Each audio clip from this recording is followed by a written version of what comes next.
Baik Bapak Ibu, saya dikasih Tuhan, firman Tuhan pagi ini temanya kita adalah anak-anak Allah.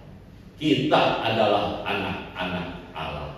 Mari kita membaca Roma 8 ayat 14 sampai 17. Saya akan membacakannya, Bapak Ibu bisa sama-sama memperhatikannya. Demikian firman Tuhan. Roma 8 14 sampai 17. Semua orang yang dipimpin Roh Allah adalah anak Allah. Sebab kamu tidak menerima roh perbudakan yang membuat kamu menjadi takut lagi, tetapi kamu telah menerima roh yang menjadikan kamu anak Allah. Oleh roh itu kita berseru, ya Aba, ya Bapa. Roh itu bersaksi bersama-sama dengan roh kita bahwa kita adalah anak-anak Allah. Dan jika kita adalah anak, maka kita juga adalah ahli waris. Maksudnya orang-orang yang berhak menerima janji-janji Allah, yang akan menerimanya bersama-sama dengan Kristus, yaitu jika kita menderita bersama-sama dengan Dia, supaya kita juga dipermuliakan bersama-sama dengan Dia. Tema kita adalah anak-anak Allah. Bapak Ibu saya dikasih Tuhan, kalau kita flashback ke belakang ya, terutama saya ya, apa sih yang waktu masih kecil ya, masih remaja, yang membuat kita bangga ya, kita bangga. Waktu kecil saya sudah ditinggal orang tua saya yang laki, papi saya, umur 8 tahun. Tetapi seingat saya, waktu umur 5, 6, 7 begitu, saya tuh seperti senang ya hidup di tengah-tengah keluarga ini. Di samping ada banyak adik kakak saya, adik 1, ada kakak 4, semuanya 6 bersaudara. Karena setiap malam itu kami dikumpulkan oleh papi saya, diceritain ya, banyaknya sih cerita Alkitab ya, Daud lawan Goliat dan lain-lain. Kalau weekend itu libur sekolah ya, waktu itu saya SD diajak jalan-jalan, walaupun nggak jauh-jauh, misalnya ke pusat kota atau ke taman lalu lintas, ke kebun binatang begitu. Jadi waktu itu di memori saya, yang sekarang ingat ya, jadi menyenangkan ya. Saya pikir sebagai anak kecil ya, bangga punya keluarga, orang tua yang mengasihi saya, kami anak-anaknya. Tapi tidak lama kemudian papi saya meninggal karena sakit liver ya, dan kemudian saya seperti kehilangan figur ayah. Tetapi saya masih punya mami saya yang mengasihi saya ya, dan terus terang mami saya itulah yang mendorong anak-anaknya datang di gereja mengenal Tuhan. Mami saya sering ceritakan, papi saya begini, dulu begini, bagaimana kenapa bisa ketemu dan sebagainya. Ketika diceritakan, dulu papi saya itu pendidikannya tinggi, karena zaman itu susah sekali sekolah karena pasca perang ya. Jadi papi saya itu arsitek ya, sering membangun, jadi pemborong, dan katanya wah, di kotanya itu dulu jarang orang punya mobil. Papi saya sudah punya mobil. Kalau mobil putih lewat itu pasti menir Tan ya, seperti itu. Maksudnya Mr. Tan, bangga saudara, bangga. Papi saya orang yang hebat, seperti itu ya. Saudara, apa yang membuat kita bangga. Menjadi anak siapa? Saudara, bangga, saudara. Ya, saudara, mungkin di kenyataan hidup tidak semuanya membanggakan. Ya, ada hal-hal yang mungkin bahkan tidak membanggakan sekali. Ya, jadi ketika terakhir saya dengar cerita bahwa papi saya yang di pikiran saya itu membanggakan itu ya, tapi ketika hidupnya makin merosot, makin hancur oleh karena terlibat kebiasaan atau hobi yang buruk, bermain judi, nah, habis saudara. Sekaya apapun habis ya saudara. Jadi itu tidak membanggakan kalau seperti itu saudara. Ya. Saudara, memang di dunia ini penuh suka duka, penuh kisah-kisah suka maupun duka, penuh hal-hal yang lebih tragis, menyedihkan, yang tidak bisa membuat kita bangga ya. Tetapi puji Tuhan saudara, oleh karena anugerah atau kasih Allah yang begitu besar bagi dunia ini, ada pengharapan ya, di dunia yang gelap, yang jahat, yang penuh kesedihan, kekecewaan, masalah, ada pengharapan saudara ya. Ketika kita mengenal Kristus ya, kita itu diterima oleh Allah, menjadi keluarga Allah. Itu yang kemudian mengangkat saya saudara dari segala kesedihan, keterpurukan, kekecewaan. Sejak saya mengenal Yesus Kristus, menerima Dia sebagai Tuhan dan Juru Selamat, saya bangga saudara, karena saya anak Allah. Firman Tuhan memberitahukan kepada saya diterima oleh Allah menjadi anak Allah, diterima di dalam keluarga Allah. Mulai dari itu saya meyakinkan, saya percaya saya anak Allah. Saya berjalan sebagai anak Allah, sebagai anak Allah. Saudara, kita adalah anak-anak Allah ya. Hal pertama yang ingin saya bagikan dari tanda-tanda anak Allah, menerima roh Allah. Satu, menerima roh Allah. Jadi siapapun dia, ketika dia mendengar tentang Yesus Kristus yang datang ke dunia ini untuk menyelamatkan dunia, dan kita percaya menerima Dia sebagai Tuhan dan Juru Selamat kita, itulah kita menerima roh Allah. Tadi pagi saya berdoa, Tuhan Bapa di surga, Engkau Allah yang Maha Kuasa, Engkau Allah yang kudus, Engkau Allah yang mulia, yang agung. Bersyukur Tuhan, Engkau Allah yang menyelamatkan dunia ini dengan jalan mengutus putramu yang tunggal, Tuhanku Yesus Kristus datang ke dunia ini, sehingga aku bisa diterima menjadi anakmu.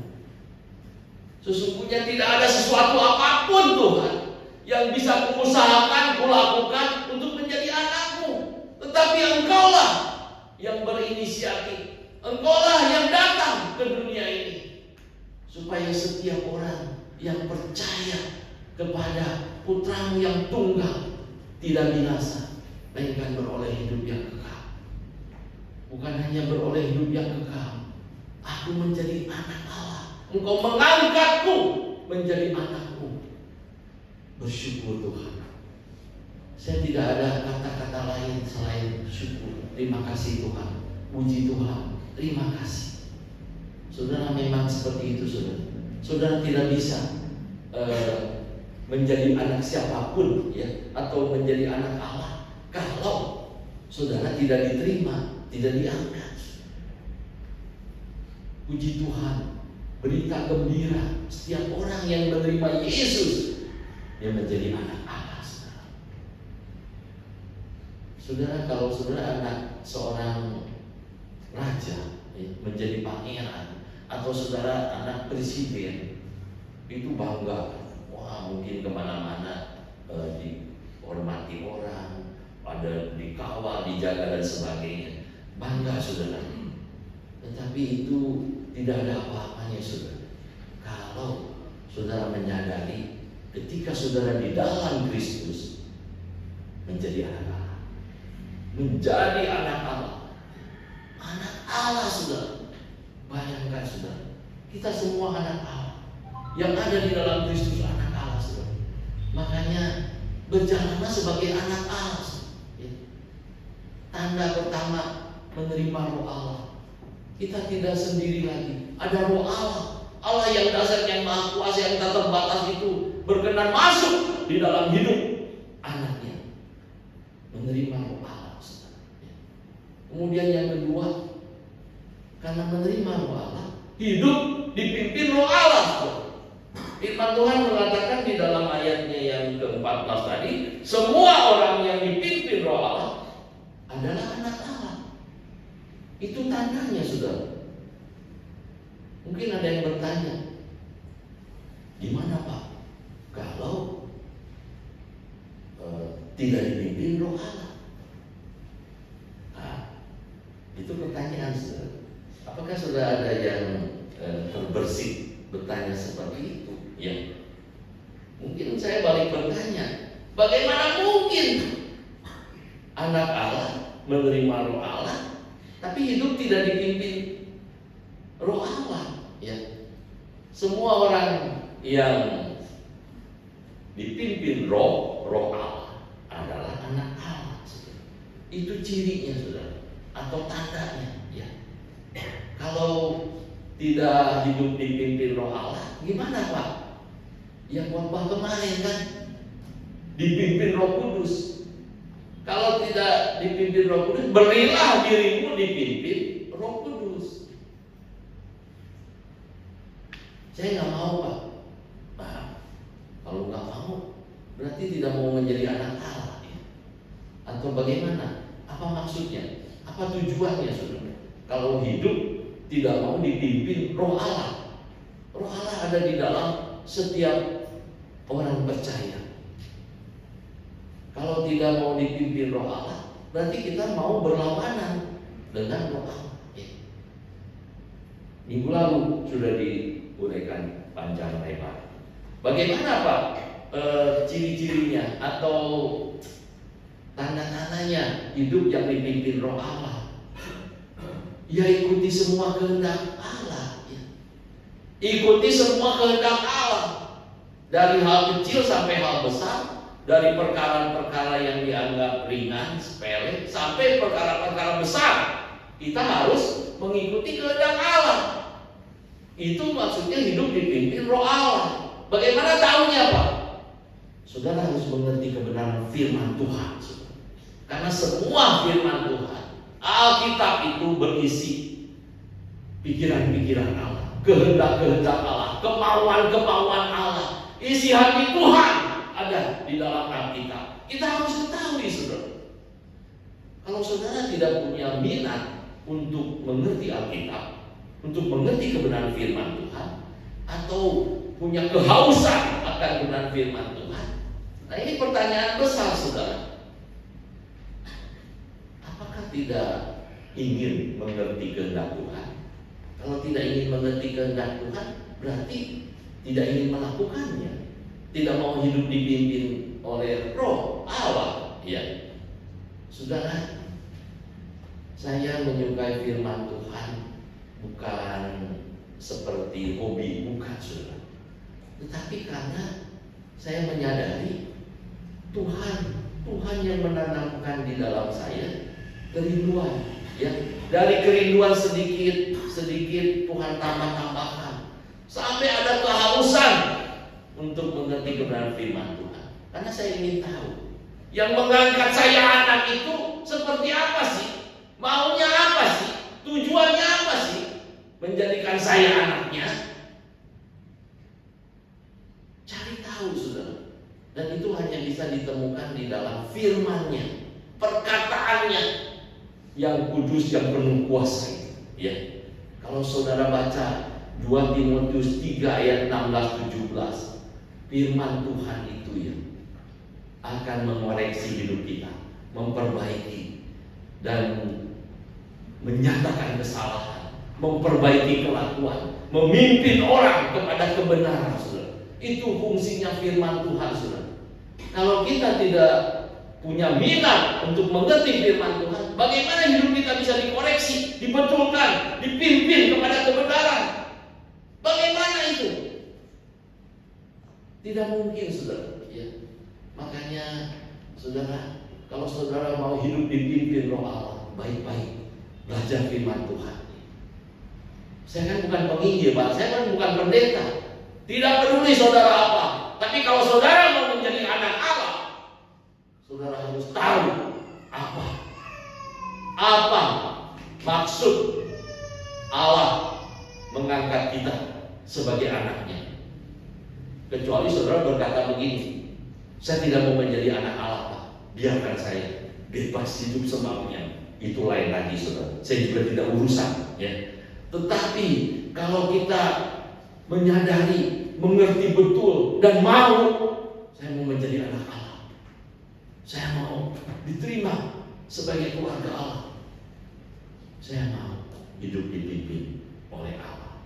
Saya harus cari tahu apa maunya Dia, ya, apa tujuan-tujuannya, dan saya mau ikuti secara detail dan teliti supaya hidup saya menjadi seperti yang direncanakannya. Bukan rencana saya, bukan tujuan hidup saya, bukan kesenangan pribadi saya, tapi saya harus tahu apa kesenangan pribadi yang mengangkat saya menjadi anak.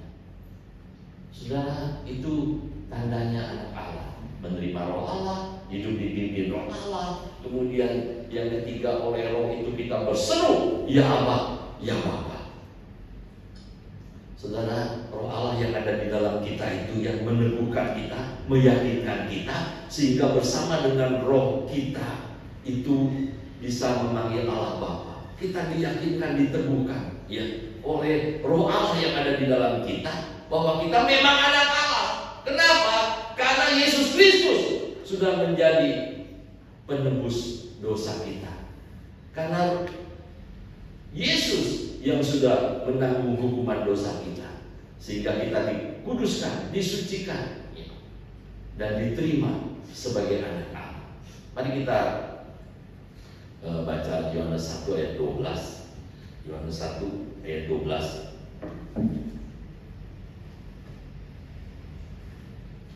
Tetapi semua orang yang menerimanya, menerima Yesus, diberinya kuasa supaya menjadi anak-anak Allah, yaitu mereka yang percaya dalam namanya, yang percaya dalam nama Yesus. Sebab di bawah kolong langit ini tidak ada nama lain yang bisa diberikan kepada manusia yang membuat orang diselamatkan, hanya nama Yesus.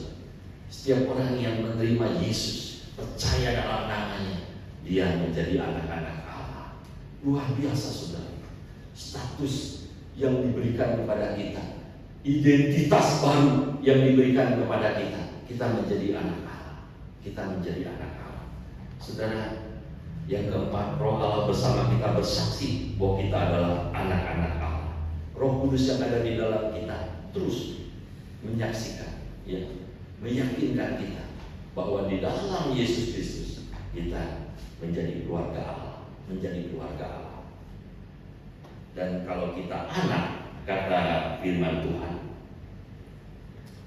di dalam ayat 17, dan jika kita adalah anak, maka kita juga adalah ahli waris. Ahli waris maksudnya orang-orang yang berhak menerima janji-janji Allah, yang menerimanya bersama dengan Kristus. Saudara, suatu saat kita akan dimuliakan bersama dengan Kristus. Kapan itu? Ketika Allah mengakhiri zaman ini, ya. Ketika Tuhan datang kembali, parousia. Ingat, gereja kita namanya parousia. Itu artinya apa? Ada yang ingat? Dulu pernah saya jelaskan. Parousia Orang suka nanya, gereja parusia. Parusia itu apa ya? Oh, mungkin parousia, orang-orang yang isinya parusia. Ada yang begitu, saudara? Bukan, parousia. Parousia itu keempat ya, keempat, supaya saudara ingat. Keempat, apa itu? Kedatangan Kristus kedua kali. Itulah yang kita nanti-nantikan, saudara. Ya, Juru Selamat kita, Tuhan kita yang sudah menyelamatkan kita akan datang kembali menjemput kita. Ya. Tuhan Yesus pernah berkata, berfirman, janganlah kamu gelisah, janganlah kamu takut. Percayalah kepada Allah, percayalah juga kepadaku. Di rumah Bapakku banyak tempat tinggal. Kalau tidak demikian, tentu aku mengatakannya kepadamu. Aku pergi ke sana untuk menyediakan tempat bagimu. Aku pergi ke sana untuk menyediakan tempat bagimu. Beberapa waktu yang lalu kan kita memperingati hari kenaikan Kristus ke sorga. Jadi Tuhan Yesus naik ke sorga. Dari sorga datang ke bumi, menyelamatkan, menderita mati di atas kayu salib untuk menyelamatkan dunia ini, dan kembali ke sorga. Kembali ke sorga, menyediakan tempat bagi anak-anaknya. Ya, di rumah Bapakku banyak tempat tinggal. Dan kalau aku sudah menyediakan tempat bagimu, aku akan datang kembali menjemput kamu, supaya di tempat aku berada, kamu pun berada. Yohanes 14 ayat 1 sampai 3. Itu pengharapan orang percaya. Ketika hidup di dunia ini, susah, duka, senang, sedih, sehat, kuat, lemah, sakit, kita punya pengharapan. Suatu saat saya akan terbebas dari segala penderitaan, kesulitan, masalah di dunia ini. Tidak ada lagi air mata, adanya sukacita, kemuliaan, kebahagiaan yang kekal bersama dengan Bapa di sorga. Saudara, itu harusnya bukan hanya menjadi kebanggaan kita, tetapi itu menjadi sukacita kita dan pengharapan kita yang terbesar, saudara. Ya. Sehingga apapun bisa diatasi. Masalah sebesar apapun tidak ada artinya kalau dibandingkan dengan kemuliaan yang akan kita terima. Oleh sebab itu, di dalam Roma 8, kita kan lagi ngebahas Roma 8 nih ya. Coba saudara baca ayat 18-nya, saudara. Nah ini, tadi kita baca kan sampai 17. Tema khotbah ini, kita adalah anak-anak Allah. Natsnya Roma 8, 14 sampai 17. Tapi 18-nya bilang begini, saudara. Sebab aku yakin bahwa penderitaan zaman sekarang ini tidak dapat dibandingkan dengan kemuliaan yang akan dinyatakan kepada kita. Nggak bisa dibandingkan, saudara. Saudara menderita apa? Saudara sedih, kecewa karena apa, saudara? Nggak bisa dibandingkan dengan kemuliaan yang akan dinyatakan kepada kita. Bertahan saja, saudara. Di dunia ini bertahan saja, ya. Bertahan bersama dengan Roh Allah yang ada di dalam kita, saudara. Roh Kristus ada di dalam kita. Itu harus disadari, saudara. Apapun, dimanapun, kapanpun, saudara, Roh Allah ada di dalam kita. Roh Kristus, saudara. Saudara yakin Roh Kristus ada di dalam saudara? Kalau saudara yakin ya, atau memang sudah menerima Roh Allah, itu tanda-tanda anak Allah. Dari awal tadi saya bilang ya, menerima Roh Allah, hidup dipimpin Roh Allah. Oleh Roh Allah itu kita berseru ya Aba ya Bapa. Roh Allah bersama kita bersaksi bahwa kita adalah anak-anak Allah. Saudara, coba baca masih Roma 8 ayat 9. Ayat 9 ini penting sekali. Atau begini, supaya lebih jelas ya, supaya saudara lebih mendapat sesuatu, saya akan baca mulai dari ayat 1 sampai ke sini, saudara ya. Demikianlah sekarang tidak ada penghukuman. Ingat, tidak ada penghukuman bagi mereka yang ada di dalam Kristus Yesus. Kalau orang-orang berdosa, dulu saya juga orang-orang berdosa, tidak kenal Allah, tidak kenal Kristus, saya ada di bawah hukuman. Tempat saya di maut neraka kekal, saudara. Ya. Jadi ketika saya mengenal Kristus, menerima Kristus sebagai Tuhan dan Juru Selamat saya, kita diberi roh Allah di dalam hidup kita. Identitas kita berubah. Bukan lagi orang berdosa, tetapi orang-orang kudus. Ingat, orang-orang kudus. Nah, bagi orang-orang yang ada di dalam Kristus, tadi diberitahu ayat 1, tidak ada penghukuman. Ya. Demikianlah sekarang tidak ada penghukuman bagi mereka yang ada di dalam Kristus Yesus. 2. Roh yang memberi hidup telah memerdekakan kamu dalam Kristus dari hukum dosa dan hukum maut. Sebab apa yang tidak mungkin dilakukan hukum Taurat karena tak berdaya oleh daging, telah dilakukan oleh Allah dengan jalan mengutus anaknya sendiri dalam daging, yang serupa dengan daging, yang dikuasai dosa karena dosa. Ia telah menjatuhkan hukuman atas dosa di dalam daging, supaya tuntutan hukum Taurat digenapi di dalam kita yang tidak hidup menurut daging tetapi menurut roh. Sebab mereka yang hidup menurut daging memikirkan hal-hal yang dari daging, mereka yang hidup menurut roh memikirkan hal-hal yang dari roh. Karena keinginan daging adalah maut, tetapi keinginan roh adalah hidup dan damai sejahtera. Sebab keinginan daging adalah perseteruan terhadap Allah, karena ia tidak takluk kepada hukum Allah. Hal ini memang tidak mungkin baginya. Mereka yang hidup dalam daging tidak mungkin berkenan kepada Allah. Tetapi kamu tidak hidup dalam daging, melainkan dalam roh, jika memang roh Allah diam di dalam kamu. Tetapi jika orang tidak memiliki roh Kristus, ia bukan milik Kristus. Tetapi jika Kristus ada di dalam kamu, maka tubuh memang mati karena dosa, tetapi roh adalah kehidupan oleh karena kebenaran. Dan jika roh Dia yang telah membangkitkan Yesus dari antara orang mati diam di dalam kamu, maka Ia yang telah membangkitkan Kristus, ya berhenti. Jadi saudara-saudara, kita adalah orang berhutang, tetapi bukan kepada daging supaya hidup menurut daging. Sebab jika kamu hidup menurut daging, kamu akan mati.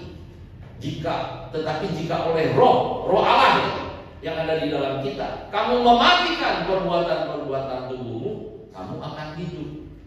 Baru di ayat 14 tadi, semua orang yang dipimpin roh Allah adalah anak Allah.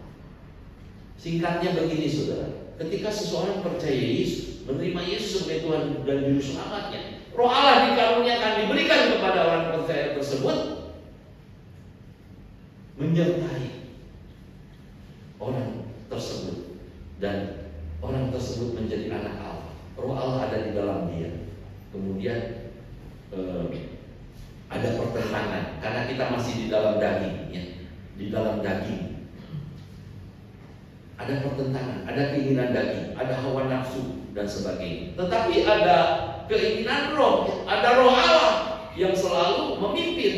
Makanya kalau kita tidak mau dipimpin roh Allah, pasti kita hidup menurut keinginan daging, ya, atau manusia lama kita.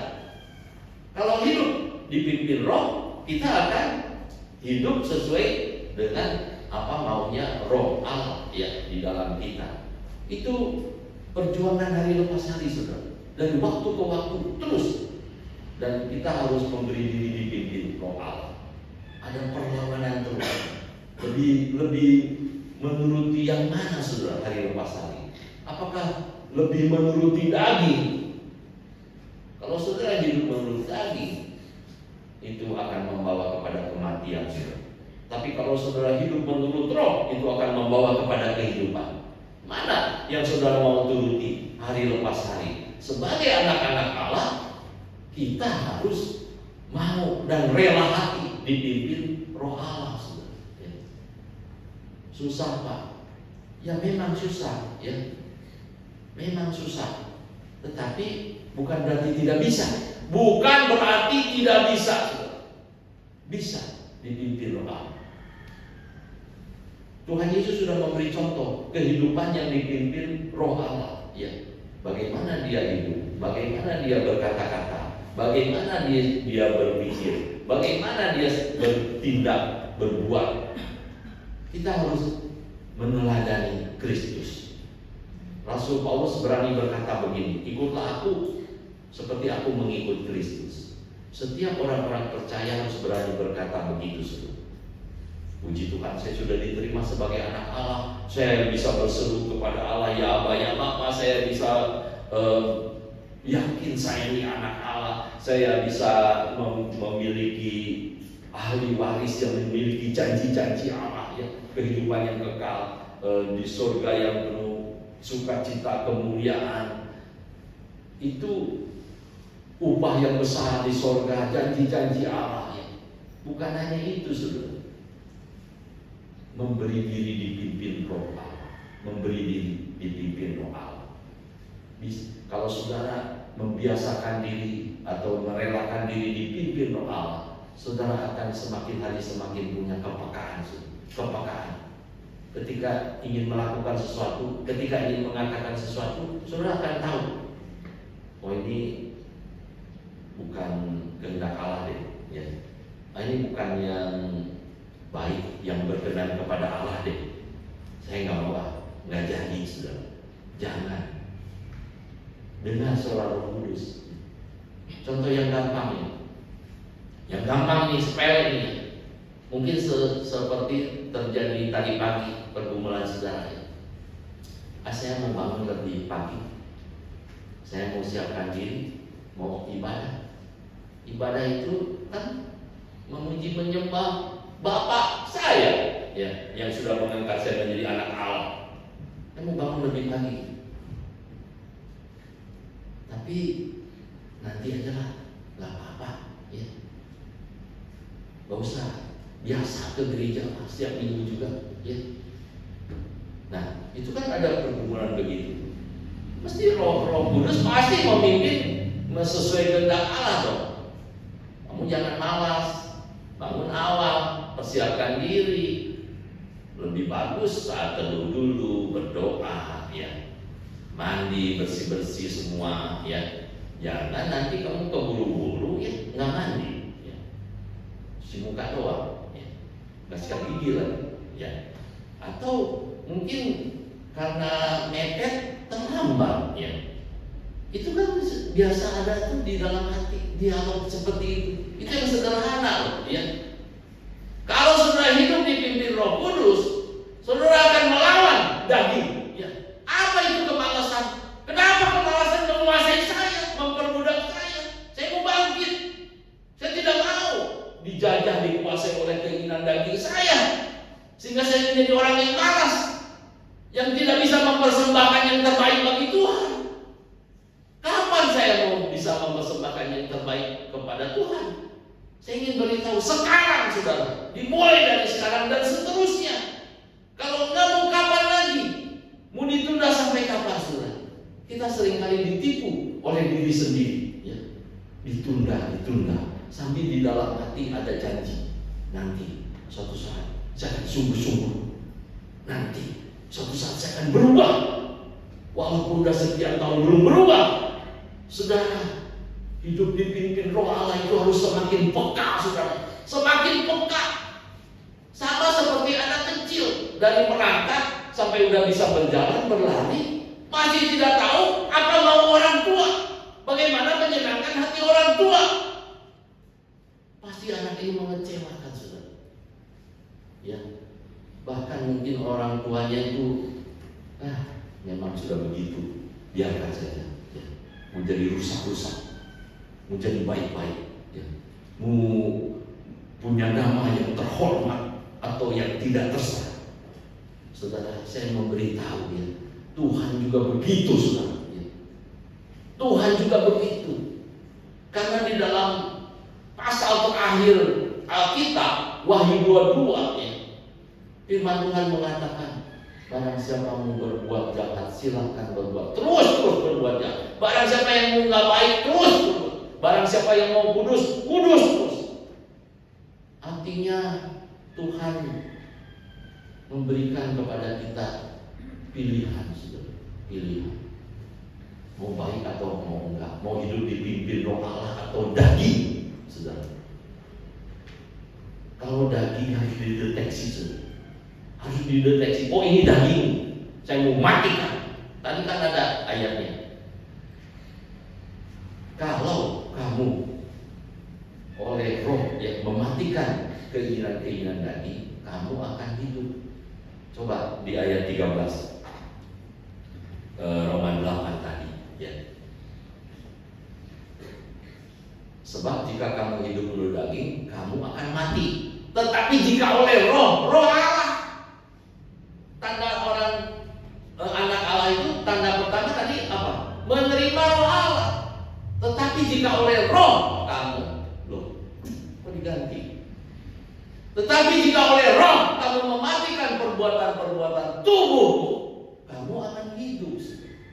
Kamu akan hidup.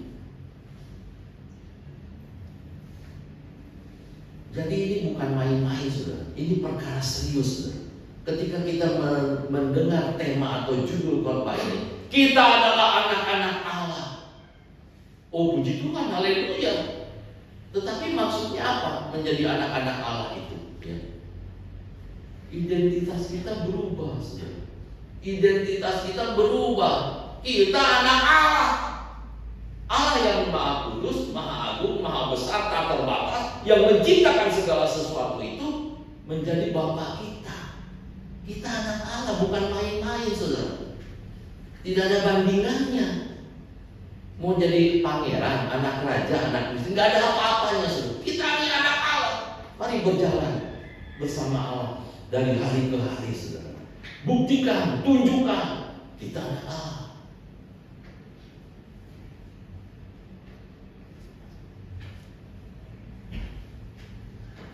Nanti kita akan menerima kemuliaan bersama dengan Kristus ketika parousia. Kita diangkat, dibawa ke tempat Bapa di sorga. Itu luar biasa, saudara.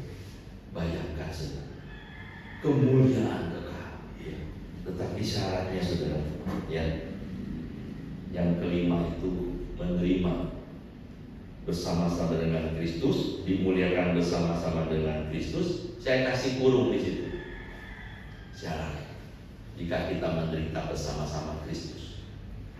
Maksudnya menderita bersama Kristus apa, saudara? Ya, kita disalibkan begitu.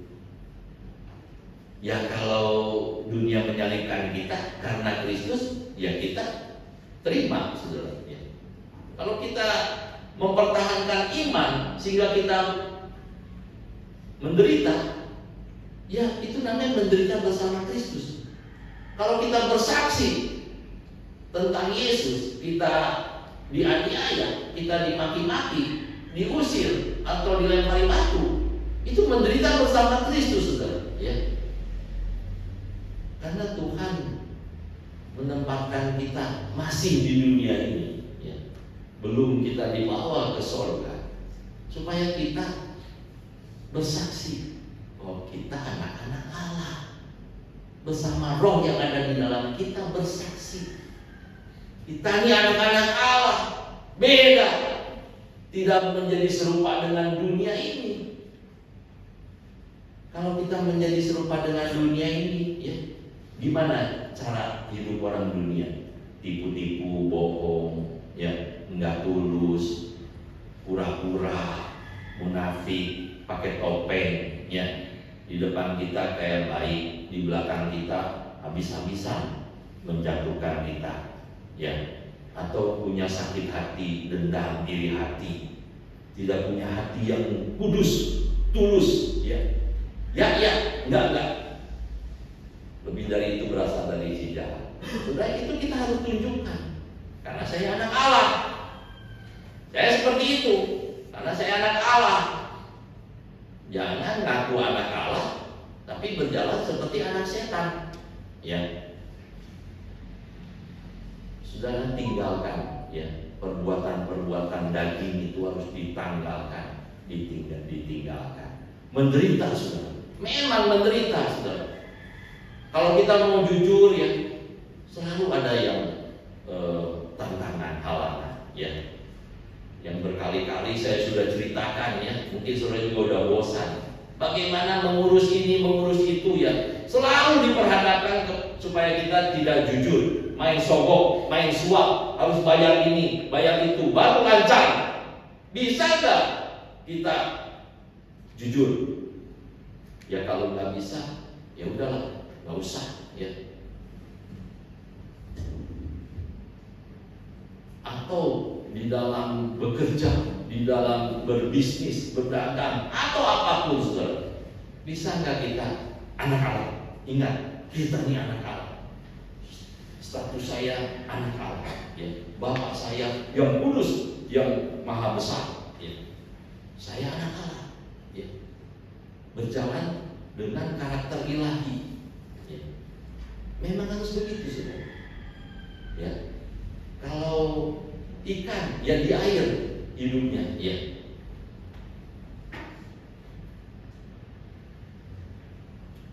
Menderita bersama-sama dengan Kristus. Kristus sebelum naik ke sorga sudah memberitahukan kepada murid-muridnya, kalau kamu menderita aniaya, penderitaan di dunia ini, jangan heran, karena dunia membenci aku. Itu udah dikasih tahu.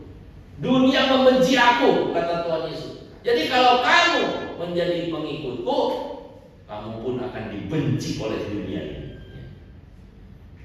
Jangan heran.